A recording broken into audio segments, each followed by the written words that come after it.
1985 اور 86 میں پاکستان بھر میں خوف اور دہشت کی علامت بن جانے والے بدنام زمانہ ہتھوڑا گروپ نے 2 برس میں سینکڑوں افراد کو ابدی نیند سلا دیا۔ ہتھوڑا گروپ نے ہلاکتوں کی ایسی لرزاخیز داستانیں رقم کی کہ اہل کراچی اور لاہور آج بھی ان کے بارے میں سوچ کر کانپ جاتے ہیں۔ پاکستانی فوج کے اسپیشل سروس گروپ سے تعلق رکھنے والے سابق افسر کرنل سعید ان افسران میں شامل تھے جنہوں نے ہتھوڑا گروپ کا سراغ لگایا اور پھر اس کا خاتمہ کیا۔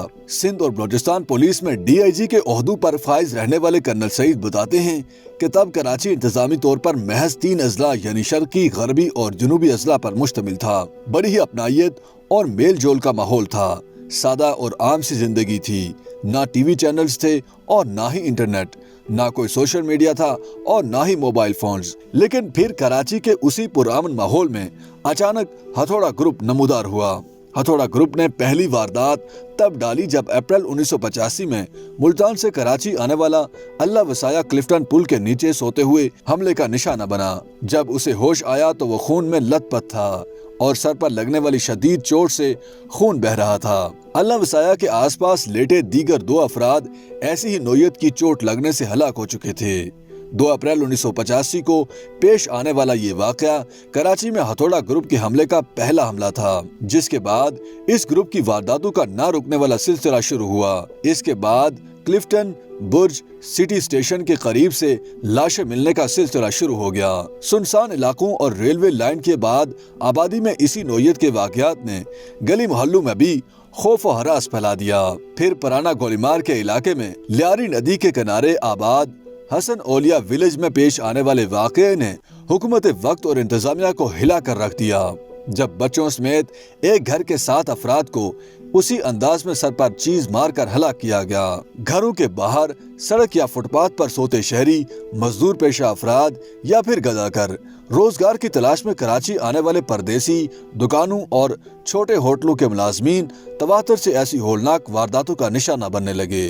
1986 کے اوائل میں ایسی ہی ایک اور بڑی واردات کے بعد خفیہ اداروں کے کان بھی کھڑے ہوئے۔ اس دور میں شائع ہونے والی خبروں سے پتہ چلتا ہے کہ بعض اردو اخبارات نے یہ قیاس آرائیاں بھی شروع کر دیں کہ قاتل اپنے جسم پر تیل مل کر یا گریس مل کر آتے ہیں تاکہ اگر کوئی انہیں پکڑنے کی کوشش کرے تو وہ گرفت میں نہ آ پائیں اور بآسانی فرار ہو سکیں۔ 1985 میں کراچی کے علاقے بزنس روڈ کی فٹ پاتھ پر حملے میں بچ جانے والے گداکار نے بتایا کہ ایک ہتھوڑا گروپ نے اس پر حملہ کیا تھا۔ گداگر نے پولیس کو بتایا کہ وہ سو رہا تھا کہ گاڑی کے پہیوں کے سڑک پر رگڑنے کی آواز سے نیند خراب ہوئی۔ کار میں سوار سفید کپڑوں والے 4 افراد جنہوں نے سیاہ نقابوں سے چہرے ڈھانپ رکھے تھے اس تک پہنچ گئے، جن میں سے ایک شخص نے ہتھوڑے سے اس کے سر پر زوردار ضرب لگائی۔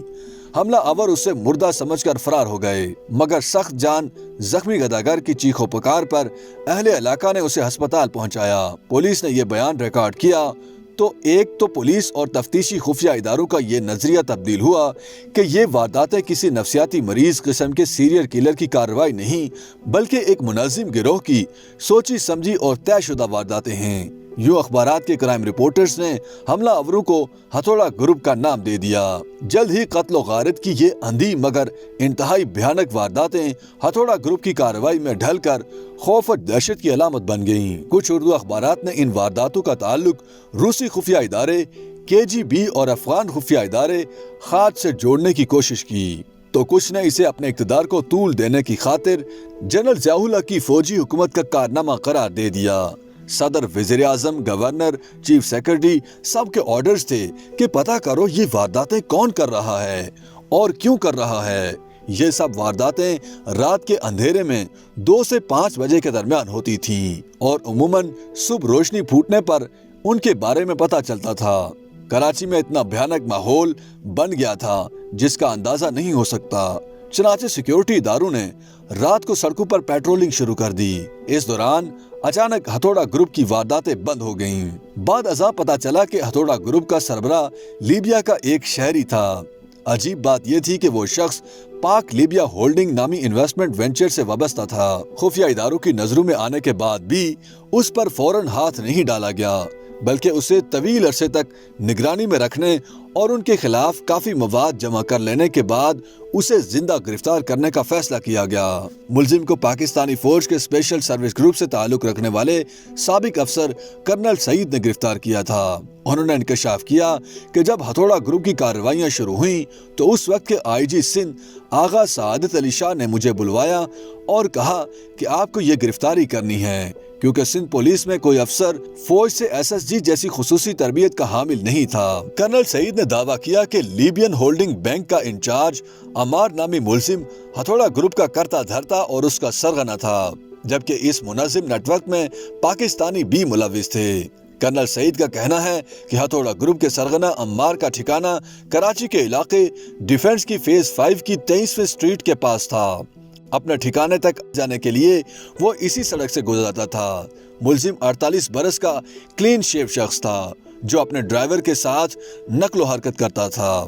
گرفتاری والی رات وہ نیلے رنگ کی ایک رائل سیلون گاڑی میں سوار تھے۔ جو ہی کرنل سعید کی ٹیم نے نیلی گاڑی روکی تو عمار نے پستول نکال لیا تھا۔ میرے پاس کلہاڑا بردار اہلکار کھڑا تھا جس نے کلہاڑے سے گاڑی کا شیشہ توڑ ڈالا اور اس کو گاڑی سے باہر کھینچ کر قابو کر لیا۔ دوران تفتیش اس نے اعتراف جرم بھی کر لیا اور یہ بھی بتایا کہ پاکستان میں آئی بی کا ایک افسر ان کا سہولت کار تھا، کیونکہ وہی انہیں ہوائی اڈے سے آنے جانے میں مدد فراہم کرتا تھا۔